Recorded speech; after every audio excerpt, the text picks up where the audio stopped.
Hey, everybody. Good afternoon. Yes, I know I'm a little late. I promised it would be at noon, but somehow things just happen, right? I got caught up in other things. So, welcome to Wednesday's Win. If you don't know, I'm Diana Lidstone, founder of the CEO Freedom Academy.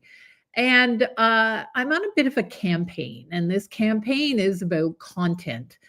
Because I know that so many experts, especially if you're an accountant, a bookkeeper, a coach, a consultant, struggle with creating content, not just knowing what to create and put out there in the universe, but content that's actually going to bring them clients.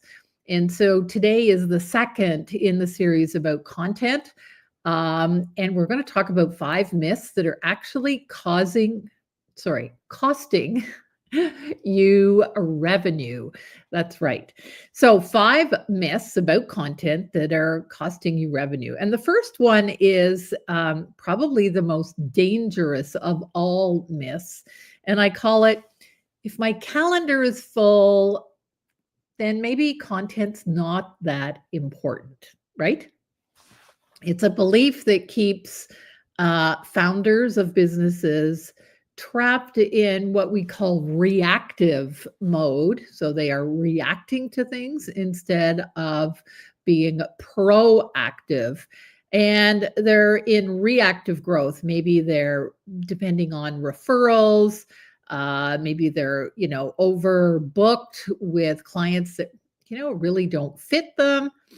And this is where, even if your calendar is full, it's a myth that you don't need to create content because content has a couple of very important jobs to do. And one of the biggest jobs it is supposed to do is to filter out those referrals, those clients who are not a good fit for you. So, I'm just, as I go through these myths today, I'd love to hear in the comments below. Number one, hi, say hello. I'm so glad that you're with us. And maybe there's kind of a myth, a mindset, a belief that you have about content that you'd like to share. So I'd love for you to share it in the comments. Okay. Here's the second myth, and I bought into this so much. We used to hear this a lot, that good content educates. Well, the fact of the matter is today, your clients, my clients, everybody's clients can go to Google, they can go to ChatGPT, and they can find information. Information is readily available, right? And as an expert, and I'm sort of a teacher at heart, I always felt that if I could just educate these people, if I could just teach them more in my content, that they would see value in me. Well, actually, that doesn't work today. What works today is that we are challenged as business owners to create content that helps people, number one, self-identify their challenges, their bottlenecks, where they might be stuck, so that if they can self-identify, they go, oh, huh. The other thing is, if you have some thought leadership, a position that is, what would we say, sort of I don't mean negative in that sense, but it is polarizing. So it's important to have thought leadership. It's important to have positioning that either pushes people away. So it's polarizing. It's pushing people away, pushing not ideal clients away, and that it is attracting those ideal clients. So the second myth about that good content educates. Yes, it can educate, but I think it's more not about teaching them something. It's more about being thought provoking. Okay.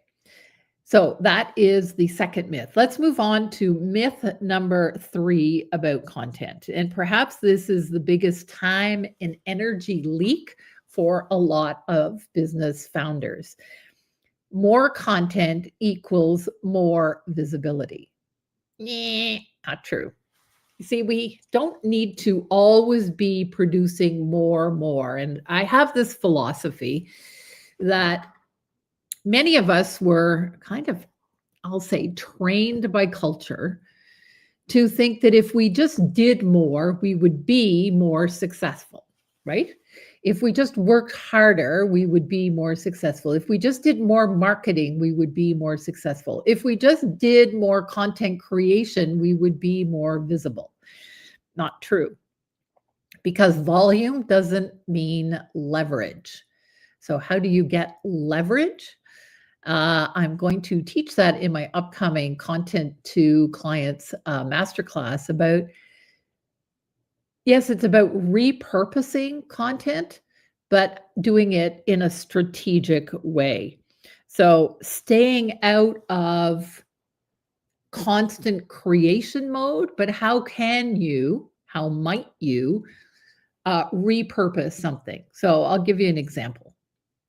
And I use AI to help me do this very often. This month, I have written a series of blogs on content creation and how for most, or for, I should say, for a lot of experts, their content is not driving revenue. They're putting a lot of stuff out there, but it's not driving revenue.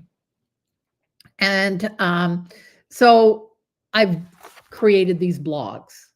Now, I have a prompt that I use over and over again. So it's become a prompt template that I use in my chat GPT that helps me take those blogs and turn it into posts on social media, talks like this that I'm doing.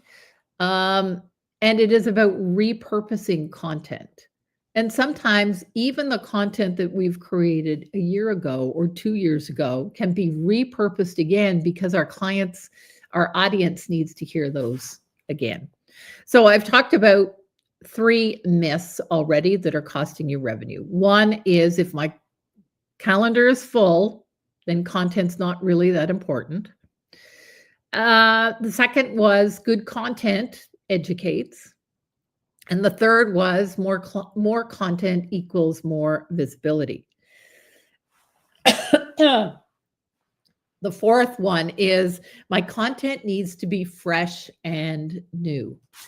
Well, I kind of hinted about that. It doesn't need to, yes, maybe it does at certain points need to be fresh and new, but you need to, or our audience needs to hear the same message over and over and over again. We all almost have to get bored repeating the same message. So what is the same message that I repeat over and over and over again? It is that you can work less, profit more. You can have a business that grows, thrives, is scalable, is sustainable without sacrificing your life. I say it in many different ways, but it is the same message that I repeat and repeat and repeat. This idea of repeating the same message is what builds trust. And if you don't know it, we're already in a bit of a trust recession. So repetition builds trust, and trust builds revenue. All right. The fifth myth about content that is costing you revenue is that content is a marketing job, not a sales job. Well, truthfully, marketing, sales, and your customer experience, those 3 systems need to work together, and I call that my revenue growth engine. If you want to grow your engine, those 3 systems need to work together. Content filters out those individuals who are not a good fit, so it is part of marketing. But then that content leads them naturally to a sale. So it feels natural for them to have a sales conversation with you and to become a client. Excuse me. If there isn't that flow through, then sales conversations become heavy, they become cumbersome, your conversion rates tend to be lower. So, I've talked about 5 myths, content myths, and maybe 1 or 2 or multiples of them are familiar to you, right? And it's not about fixing your content, it's about clarifying the job that your content needs to do, and so that it actually supports your revenue growth. And that's what we're going to do in my upcoming it's, it's shown as a sorry, here, as a workshop. I would call it more of a training, more of a masterclass. It is not going to be a typical webinar.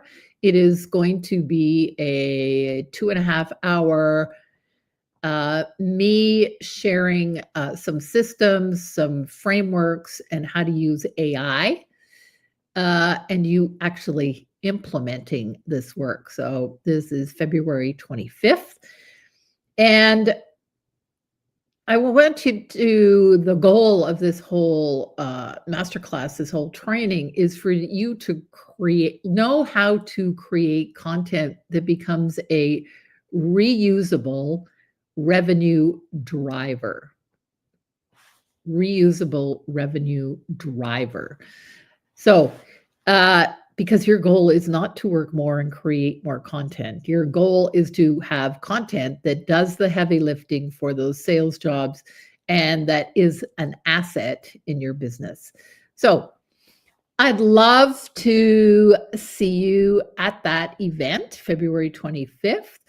If you're still a little curious about whether this is the right thing for you, feel free to go to my website and read the next couple of blogs that are coming out on content creation, or join me next Wednesday here. And next Wednesday, I'm going to talk about, and she doesn't have it in front of her because that's not very good. I'm going to talk again about content, but mistakes that you can avoid in your content and how you can really drive revenue with that content. So thanks so much for listening. And again, I'd love to hear your comments below, and have an amazing week, right? We're coming up on Valentine's, heart. See you next Wednesday. Take care. Bye for now.